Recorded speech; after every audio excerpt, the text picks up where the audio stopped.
Hey everyone, welcome to another deck recap. Today we are recapping Temur Hatching Delver.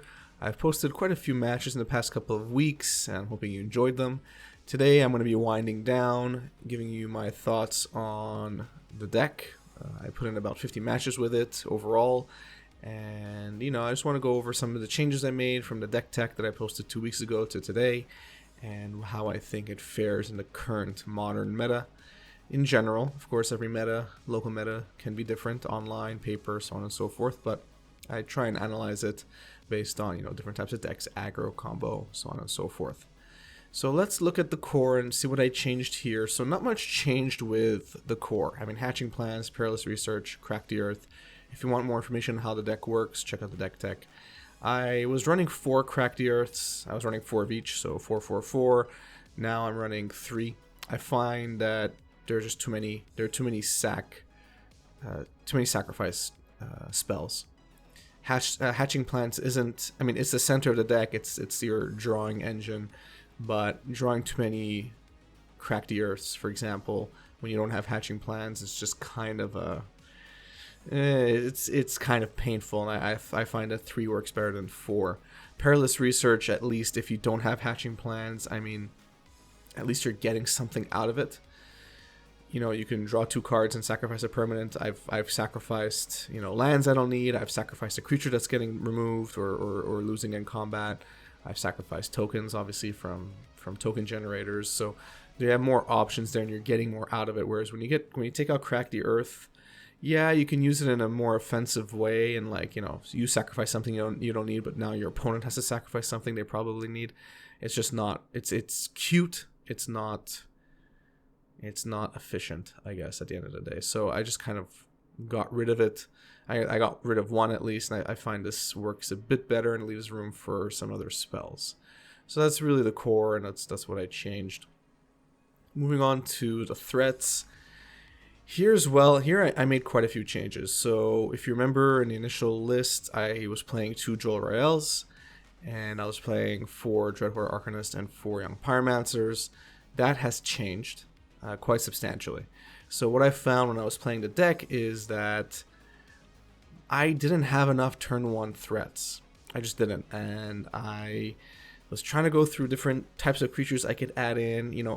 I went through red creatures first because red has quite a few 1 mana threats that you could put down, and there's Monastery Swift Sphere, and there's all the other prowess creatures, but they didn't really fit with what this deck was trying to do. So, this deck is slightly more tempo than it is aggro, and I know you can argue that the prowess decks are tempo, but let's just set that argument aside for now. So I just felt that there were too many 2 CMC creatures, not enough 1 CMC, and there was just too many hands that I was starting that didn't have a threat turn 1, too slow. So what I decided to do was cut Jewel Royale altogether, because I find that the token generation on that card wasn't sufficient. And then I cut 1 Dreadhorde Arcanist and 1 Young Pyromancer, and I made room for 4 Hex Drinkers. I am enjoying this formulation a bit more. So, I mean, Hex Drinker, yes, it's one of those things where it's a glass cannon, right? Your opponents can wait until you waste just enough mana into it, and then they can remove it before it gets protection from instants. Even if it has protection from instants, it will die to wrath effects. So there are definitely plenty of downsides, but the upside is that it gives you inevitability. The minute it's level 7, it's essentially, I wouldn't say game over. I mean, not level 7, level 8. It's not game over, but nothing's really going to get through anymore that you're afraid of, because you're going to be able to block creatures that are too big, and they're not going to do anything, and they're not going to kill your Hex Drinker, they're not going to get through, and you could also attack through anything, and nothing's going to stop you. So I like that with Hex Drinker. It becomes a lightning rod, it becomes a target for removal, which is fine, because then your Dreadhorde Arcanist or Delver Secrets or Young Pyromancer survive. So I think this formulation is better. I don't know if these 4 creatures are the best creatures to play in this deck. I will concede that point, but I feel like this current formulation works relatively well. Again, even if you don't like Hex Drinker, you need to replace it with another 1 mana threat. It's not gonna work out for you if you go back to only having 4 creatures in the deck that are 1 CMC. So you know, take my caution, take my experience, because that's what I really felt was lacking with my original list. So let's move on to the cantrips here. Not too much changed. I mean, not much can change. Of One Mind is really a powerhouse. It really, really is. And in a deck like this, you very often have the cost reduction ability. I said that in the deck tech. It still holds true. I believe when I cut one Crack the Earth, I added one Of One Mind. So that's where the difference happened. Apart from that, not much changed with the cantrips, and actually not much changed with the rest of the deck. So the rest of the deck more or less stayed the same. So let's move on to the matchups. You know, starting with combos. So how do we do against combo decks? I have to say, before I get into the matchups, let's just say that I'm kind of relieved that I'm not playing Hatching Delver anymore. The core of the deck is fun. Trust me. I mean, it is fun, and I do recommend at least you try it out. But you know, you just have to set your expectations. I mean, it's cool to be able to draw 5 cards in a turn. It's cool to be able to sacrifice a like an elemental token from your young pyromancer to draw 2 cards, or even or just sacrifice a token and then force your opponent to sacrifice a permanent on their end. That's all really, really cool. The question that I kept asking myself was I simply just playing a subpar Temur Delver deck, or was I just playing a subpar Temur deck in general? And I just couldn't find a way to super abuse hatching plans. And at the end of the day, it's 4 cards in your 60.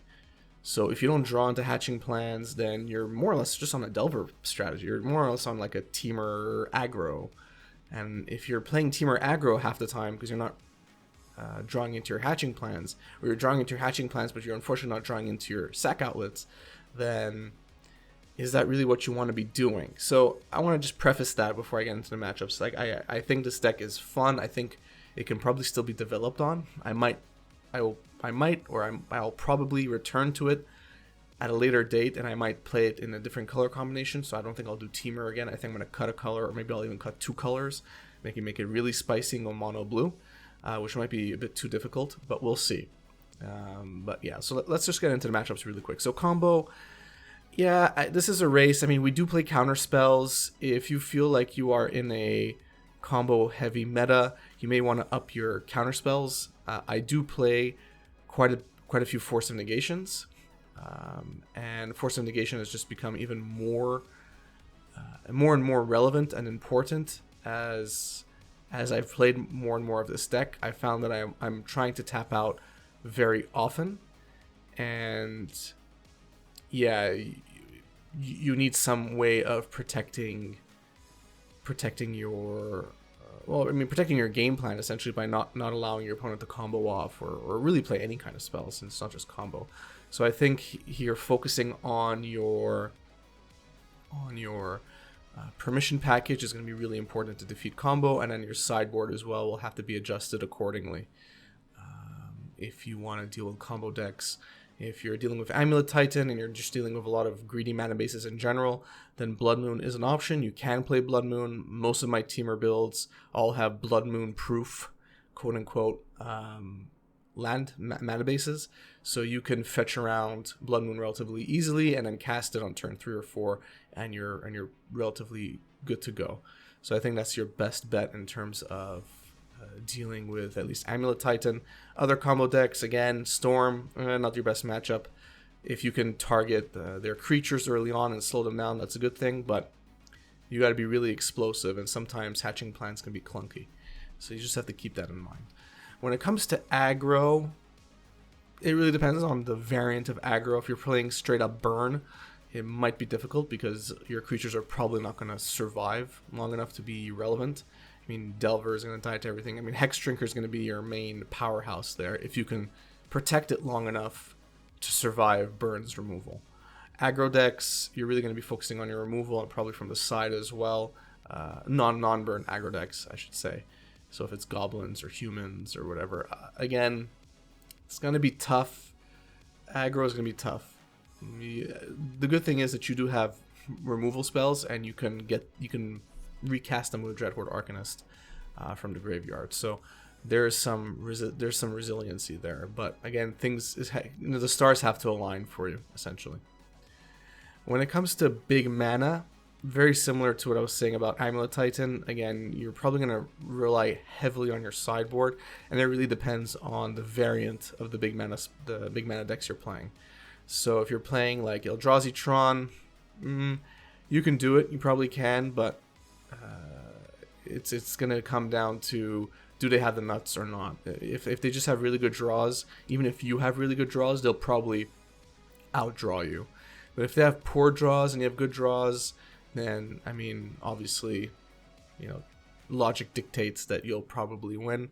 I believe I posted a match on my channel where I beat Eldrazi Tron.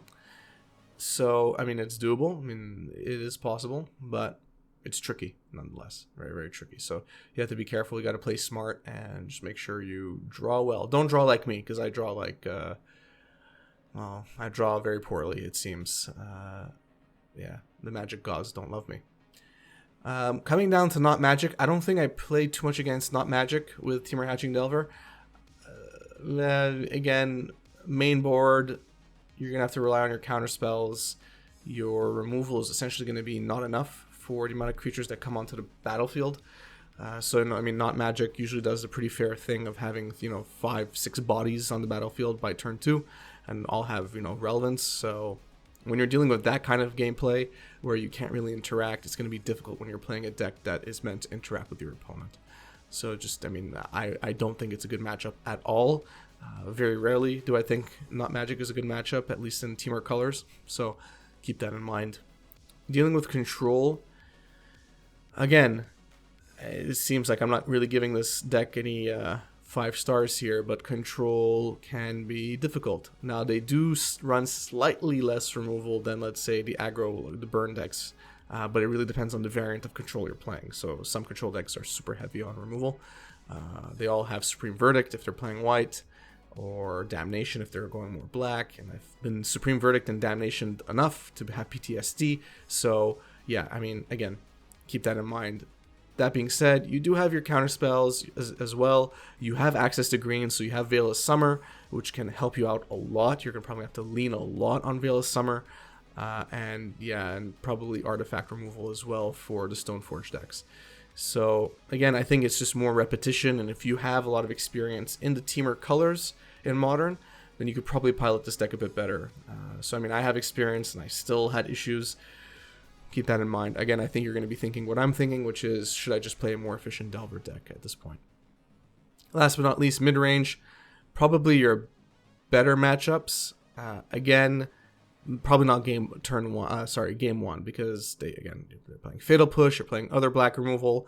It's going to be brutal, but game 2 and on, you could bring in your Blood Moon, you could bring in your Veil of Summer, and I think you just have more play against those decks. And you do have, Flying in the Air, you have Hexdrinker, you have Dreadhorde Arcanist. Young Pyromancer allows you to go wide and be able to chump their creatures that they're getting in. So I believe mid-range, I had better experience, had better luck with mid-range decks. But again, oftentimes you're going to feel like you're just playing a substandard Temur Delver deck, and there are better Delver decks out there. If you are thinking that, by the way, check out Temur Hatching Delver. I have plenty of matches and deck techs. Well, I have one deck tech on it, but I have plenty of matches on it with it posted on the channel as well. That's my go-to if you want to play a Temur Delver list. So those are the matchups based on the meta. I mean, those are just the general categories of decks that you'll come up against. And every meta will have a different combination or a different percentage of those types of decks. So I just want to show you the final list that I have here of Temur Hatching Delver before I end the video. So yeah, this could all be played with and played around with as you see fit. There's not a lot of room because the Hatching Plans package takes up so much space in the deck, and I think that's my other main issue is sideboarding is such a pain. And one thing I've mentioned in a lot of my matchups, if you watch them, is that when I'm sideboarding, if I remove 1 Hatching Plans, I'll probably remove 2 to 3 of the sack spells. So probably like 2 to 3 Crack the Earths, or 2 Crack the Earths and 1 Perilous Research, some combination of that. Because the minute you remove 1 Hatching Plans, those cards become even more dead when you draw into them and you don't draw Hatching Plans when you only have 3 or 2 left in your deck. So sideboarding was definitely difficult for me, and I think it's gonna be difficult for you because the package requires so much, and it's such a tight list. So just keep that in mind when you're playing. Again, I did have fun. I think you should try it out and have fun as well. I mean, if you had a lot more success, or if you think there's an innovation that I missed, which I'm sure I did, please leave it in the comment section below. I would love to have that discussion with you. If I missed something like really, really obvious, and I think it's nuts that I forgot it, that I missed it, I will come back to this deck like very, very soon just to try it out. So if you think I missed something, let me know. What do you think about the deck? I'd love to hear from you. If you enjoyed this video, please give it a thumbs up. If you enjoy my content in general, please subscribe, hit the notification bell. It really, really, really helps me out a lot. And yeah, thanks and have a good one.